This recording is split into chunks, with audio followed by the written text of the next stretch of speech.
On Christmas Day 1969, Seiko launched the world's first quartz watch, the Astron. What would happen next was a crisis that engulfed the entire watch industry, starting with a frenzied fight for survival that would eventually extinguish long-established brands.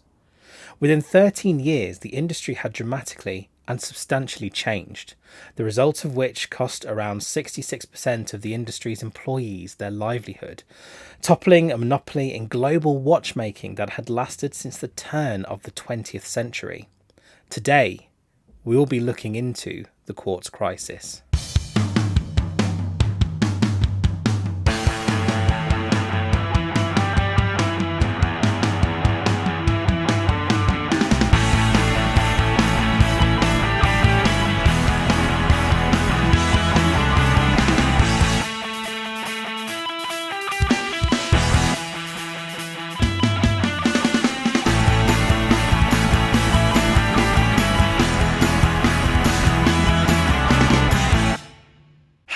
Hello everyone, and welcome back to the Vintage Warlock channel. I hope you are all safe and well.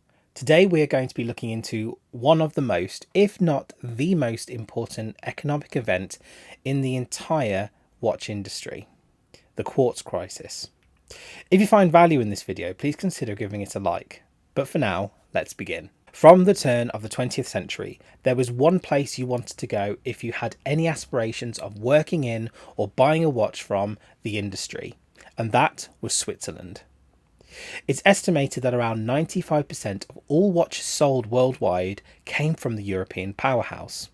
Synonymous with quality, Swiss-made watches had a supply chain which encompassed a little under 100,000 people.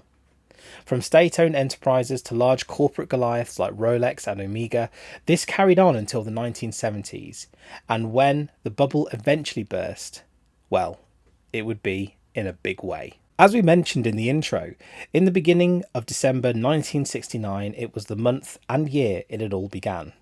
The Seiko Quartz Astron 35SQ, even back then Seiko loved its reference numbers, was released to large fanfare. To understand why, you have to remember that back in those days, even the most accurate and expensive of mechanical watches tended to be accurate from anywhere between a couple of seconds to a few dozen per day. And the Astron, well, that was able to come in at a whopping 5 seconds per month.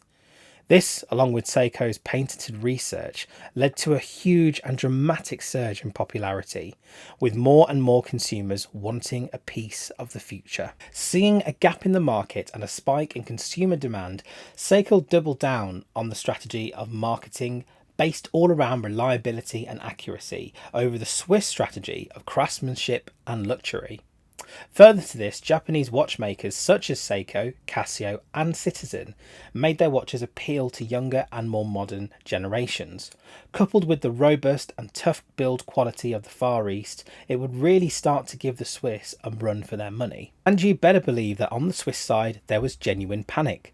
A few years after the release of the quartz in Japan, a Swiss consortium of watchmakers including Omega, Rolex and Patek Philippe developed a Swiss quartz movement. But this received little in the ways of sales, and whatever dealers could sell was with high effort and at heavily discounted prices. Japan really had first mover advantage in this area. Seemingly overnight, they had carved out a huge chunk of the market, taking business away from what many considered generally overpriced and inaccurate Swiss timepieces. To build on this, as the crisis raged on, all watchmakers within the Swiss industry seemed to be releasing quartz models.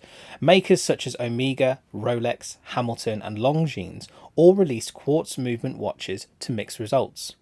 Such as in 1970, Hamilton released the Pulsar, and Omega's 1974 cost-certified Marine Master. But these were reactionary, and whatever these brands did, they just couldn't seem to topple the Japanese.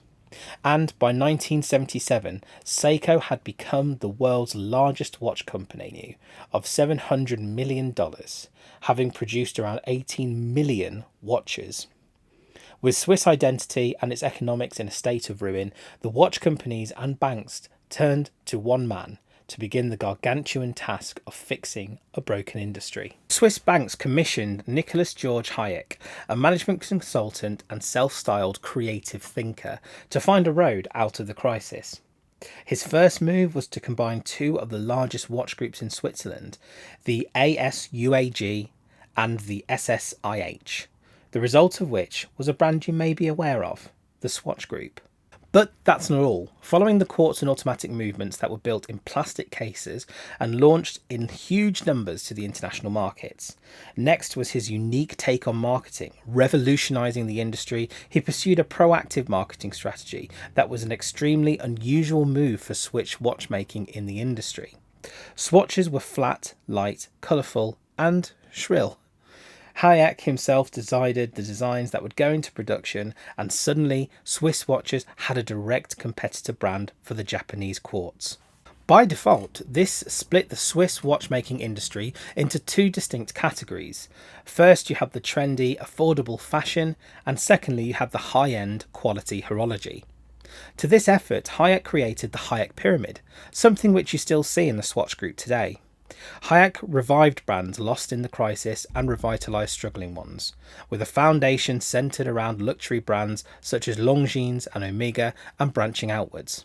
Today, the Swatch Group includes such brands as Blancpain, Tissot, Hamilton and Satina. Nicholas G. Hayek passed away in 2010. Today, his son Nick Hayek runs the company from Switzerland. But Hayek wasn't the only one responsible for saving an industry.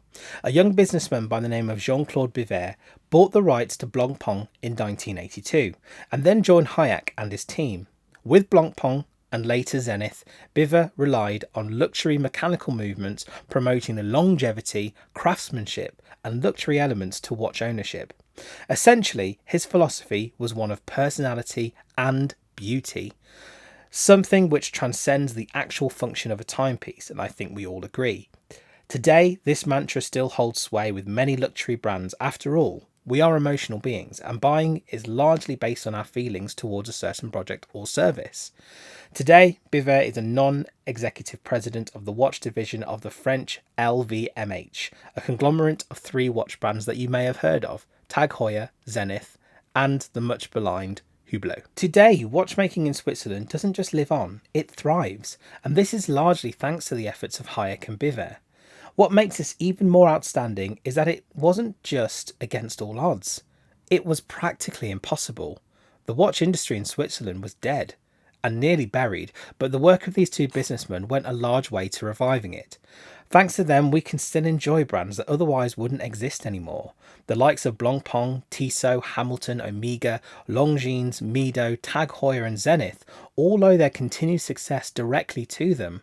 And other brands such as Rolex, Tudor, Cartier, Oris will no doubt have benefited from them secondhand. In 2021, the Swiss watch industry is currently valued at 22.3 billion Swiss francs and continues to be one of the powerhouses behind the economy of Switzerland. But that's not it, and that's not all. In Japan, the quartz movement is still going strong today. You've got movements such as the Eco Drive by Citizen and Grand Seiko Spring Drive movements, which continue to innovate and power things along. If you look at it from a big perspective, I think you're looking at a much better industry as a result, and potentially in the long term the quartz crisis has probably done more good for the industry than initially bad. Yes, you have the shock of it economically speaking, and you've had some brands that have died and have never revived since then, but along with that you've had innovation, you had the revival of brands, and I think you've got more offerings now than you ever would have before. So I think that'll do it today, guys. What did you think of the video? Did I miss anything out? I probably did. If so, leave that in the comments below. As mentioned before, don't forget to like, share and subscribe to this video, and follow me on Instagram below. I also have links to my new Amazon store as well. It's brand new. Click on that, have a look at it. Some of the items there may be of use to you, or you may like them. Take care, guys, and I will see you all in a future video.